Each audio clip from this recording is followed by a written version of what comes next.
好，欢迎来到知定讲堂的启蒙论坛，我是余茂春。川普总统日前揭露，美国情报单位早已掌握中国共产党取得约 2.2 笔的美国选民档案。这起事件不应只从选举安全的狭隘角度来看，这起事件其实符合中国数十年来一贯的战略行为模式。最新解密文件指出，中国情报机关甚至设立专责单位分析利用这批资料，并将会整大量选民资料的选举资料库列为重要情报目标。真正的问题不是某一场选举，而是中共政权及其背后的整体战略。数十年来，中共发动了人类史上规模最大的国家级资讯窃取行动，从未有任何政权收集过如此庞大的外国公民资料，也从未有任何情报机构曾如此大规模有组织地窃取资讯。北京要的不只是机密，而是国家力量的原料。西方民主国家至今仍习惯以冷战思维理解间谍活动，窃取军事计划，吸收间谍，拍摄飞弹基地，拦截外交电报。然而中国的图谋远不止于此。在中共眼中，每一座资料库都是军火库，每一台伺服器都是战略要地，每一个人的数位足迹都是潜在的情报资产。2015年，中国特工入侵美国联邦人事管理局，窃取超过2100万名现任及前任联邦员工的安全许可查核档案，内容包括指纹、财务记录、海外联络人、心理评估、婚姻问题、医疗记录，以及政府进行最敏感的背景调查所需的各种私密细节。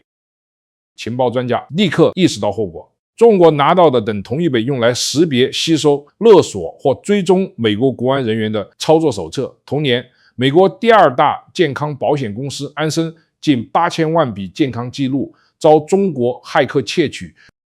2年后，艾克菲 Equifax 约14700万名美国人的个人财务资料没入中国手中。美国司法部最终起诉了4名涉案的中国人民解放军军官。2018年，万豪旗下喜达屋资料库遭中国骇客入侵，造成3亿8300万名国际旅客的个人记录外泄，包括护照号码、旅行记录及个人偏好。2021年，微软 Exchange 遭到中国政府发动的攻击政府、学术、国防及产业界数以万计的机构受害。2年后，中国骇客锁定位于罗德岛州纽波特的美国海军水下作战中心，窃取前舰作战及其他军事科技的敏感资料。若单独看，每起事件都令人震惊，合在一起看，呈现的却是一场史无前例、系统性建构全球情报资料库的行动。美国并非唯一受害者，加拿大国家研究委员会数十年的科学研究成果遭窃，澳洲政府机关关键基础设施、大学及国会也遭到一连串有组织有计划的网络攻击。德国联邦部会遭到渗透，印度的电网电信公司、制药企业及政府部门一再成为攻击目标，尤其是在喜马拉雅山边境军事紧张之际。据报道，中国异议人士刘晓波获颁诺贝尔和平奖后，与该奖相关的挪威机构随即遭到攻击。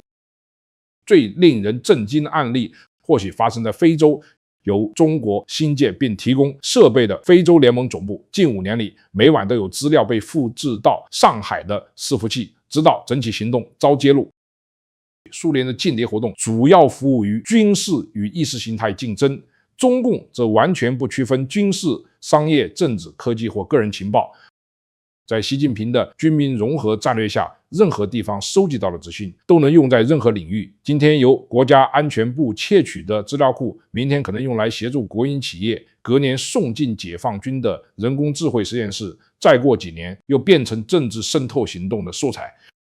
换句话说，中国的策略就是先窃取，日后再决定如何运用。资料量的累积本身就能转化为战略优势，这正是很多西方观察家搞不懂中共的地方。他们问中国为什么要美国的选民登记资料，但其实该问的是中国有什么理由不要。中共的情报思维建立在不断累积之上，每一笔资料都是一块拼图。单看一份选民资料，或许价值有限，但只要加上消费记录、健康记录、旅游记录、社群媒体足迹、财务资讯、外泄密码、人脸辨识资料、基因资讯，再丢进人工智慧一起分析，就能拼出更有价值的东西。一张极度精细、涵盖整个社会的全貌地图。威权政权统治的是人，集权政权统治的是资讯，而中共两个都想要人工智慧的出现，更加速了这个野心。现代 AI 系统靠的不只是出色的演算法，更来自庞大的资料量。谁掌握全世界最大量的个资，谁就在预测、分析、人脸辨识、行为建模、社群网络分析、舆论操控、情报锁定这几件事情上取得巨大优势。资料已成为21世纪的石油，而中国企图掌控所有油田，因此若只把中国的网络行动称为骇客攻击，就严重低估了问题。骇客攻击让人联想到匿名技术人员犯下的零星罪行，中国所做的却是由国家主导、系统性掠夺战略资源，目的不是牟利，而是取得地缘政治优势。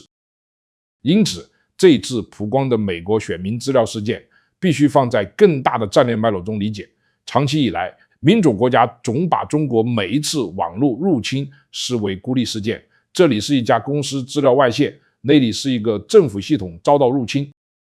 而这正是中共想看到的反应。他明白自由社会经常忘记的一件事，历史从来不是由单一事件写成的，而是由持续出现的模式所塑造。如今这个模式已清楚到不容忽视。